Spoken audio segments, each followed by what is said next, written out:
भिगोए हुए sponge sponge को सोफे पर रखकर उसके मुंह में लगाया। जब यीशु ने वह सिरका लिया तो कहा, पूरा हुआ, और सिर झुकाकर प्राण त्याग दिया। यहाँ पे जो पूरा हुआ है, पूरा हुआ का मतलब पूर्ण हुआ, अर्थात समाप्त हुआ। जैसा कि हमने 5 वाणियां सुनी, उसमें हमने देखा कि यीशु मसीह दर्द से क्रूस से दर्द से पीड़ित होकर कहते हैं, हे मेरे परमेश्वर, हे परमेश्वर, तूने मुझे क्यों छोड़ दिया। फिर उसकी थोड़ी देर बाद वो फिर से पुकारते हैं, मैं प्यासा हूँ। उन्हें जब प्यास लगती है तो कहते हैं, मैं प्यासा हूँ। लेकिन उसके थोड़ी ही देर बाद हम उनके मुख से एक अलग सी पुकार सुनते हैं, पूरा हुआ।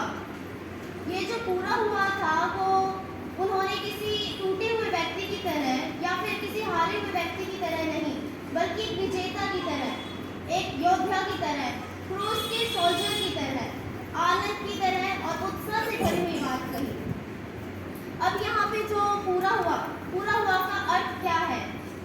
जो प्रभु यीशु मसीह ने क्रूस पे से वाणी बोली, पूरा हुआ, उसका अर्थ ये है कि उसका अर्थ ये नहीं कि जो संपूर्ण मानव जाति को बचाने का जो कार्य था वो पूरी तरह से समाप्त हो गया, क्योंकि उन्होंने यह भी भविष्यवाणी की थी कि मुझे तुमसे बहुत सी बातें करनी हैं। उसकी कही हर भविष्यवाणियां पूरी हुई, और जो बात परमेश्वर के द्वारा कही गई थी वो सब पूरा हुआ। हम देखेंगे यूहन्ना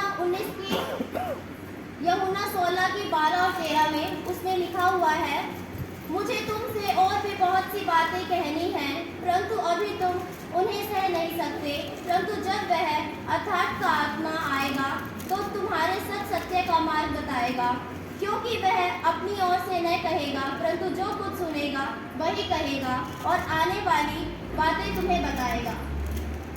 यूहन्ना की 12 की 47 और 48 में लिखा है, यदि कोई मेरी बातें सुनकर न माने तो मैं उसे दोषी नहीं ठहराता।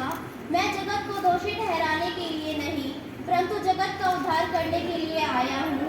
जो मुझे तुच्छ जानता है और मेरी बातें ग्रहण नहीं करता, उसे दोषी ठहराने वाला तो एक ही है, अर्थात जो वचन मैंने कहा है वही पिछले दिनों में उसे दोषी ठहराएगा।